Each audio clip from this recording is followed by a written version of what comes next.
Sir, 1 रुपया जो पीक विमा आहे ही योजना कुठेतरी बंद करून 100 रुपयात पीक विमा योजना आणण्याचा विचार सरकार करतंय. कसं?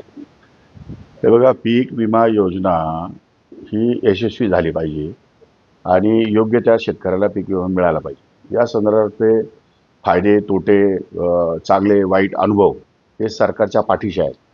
सरकारला पीक विमा बंद करायचा नाही, पण पीक विम्यामधले असलेले जे काही गैरप्रकार आहेत ते थांबवण्यासाठी काही निर्णय तर घ्यावे लागतील.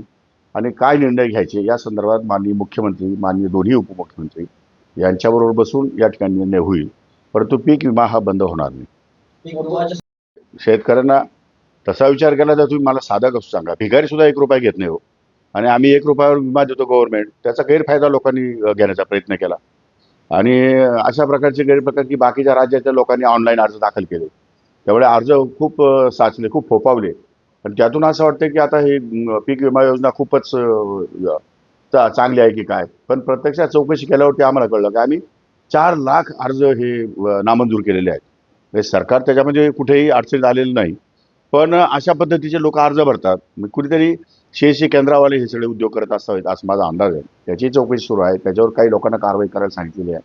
पण याच्यात सुधारणा करणं आवश्यक आहे. त्यामुळे सुधारणा काय काय करायच्या, कशा करायच्या आहेत ते मुख्यमंत्री महोदयांशी बोलल्यानंतर, उपमुख्यमंत्री महोदय बोलल्यानंतर ठरवेल. निकष द्यावे लागणार विमा कंपन्यांना, सरकारला. हो ना, मग तेच सांगतोय मी की अनावश्यक सरकार या ठिकाणी जे पैसे खर्च करत आहे, ज्या त्यामध्ये शेतकऱ्यांना मिळत नाही. आणि ज्या जो काही हे आहेत कंपन्या, त्या कंपन्याही लूटमार करतात आणि बाकी सगळेच माणसं त्यामध्ये गैरफायदे घेण्याचा प्रयत्न करतात. त्यामुळे एवढी पैसे थांबवून त्यासाठी दुसरं काही विचार करता येतो का, तो विचार या ठिकाणी राज्य सरकार करेल. पण माहिती अशी मिळते की अल्पभूधारक जे शेतकरी आहेत त्यांना 1 रुपयात विमा देखील दिला जाईल. नाही, असं नाही करता येणार. विमा अल्पभूधारक शेतकऱ्याला 1 रुपये आणि चांगल्या शेतकऱ्याला 100 रुपये, 200 रुपये असं नाही करता येणार. विम्याची सरसकट किंमत या ठिकाणी डिसाईड करावी लागेल. फार झालं तर क्रॉप पॅटर्नप्रमाणे विमा या ठिकाणी डिसाईड करता येईल. पण असं एका शेतकऱ्याला एक किंमत आणि दुसऱ्या शेतकऱ्याला दुसरी किंमत किंवा दुसरं या ठिकाणी पैशाची भरावी लागतील, अशा प्रकारचा विचार होणं काही गैर आहे असं मला वाटतं. बरोबर नाही. अनेकदा ग्रामीण भागातील नागरिक शेतकरी संपर्क करतात, मात्र अधिकाऱ्यांचे फोन लागत नाही. आता त्या संदर्भामध्ये आम्ही कृषी खात्याने निर्णय घेतलेला आहे की एक सिरीजमध्ये नंबर सर्वांना द्यायचे आणि ते नंबर काही व्यक्ती म्हणून जाणार नाही, ते पदावर जातील.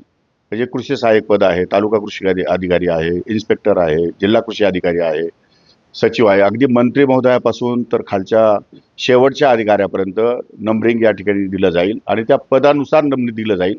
ते काही असं व्यक्तिगत नावानुसार दिलं जाणार नाही. तो विचार गांभीर्याने या ठिकाणी कृषी विभाग करत आहे. आणि त्यासाठी उदाहरणार्थ माननीय कृषी मंत्री, म्हणजे त्यामध्ये कृषी मंत्री कोण आहे माहीत नाही, उद्या कोण येणार माहीत नाही. जसजसा कृषी मंत्री बदलेल तसं ते कार्ड त्यांच्याकडे हँडओव्हर होईल. ज्याप्रमाणे MSCB मध्ये चाललंय त्याच धर्तीवरती कृषी विभागात करण्याचा आमचा विचार आहे.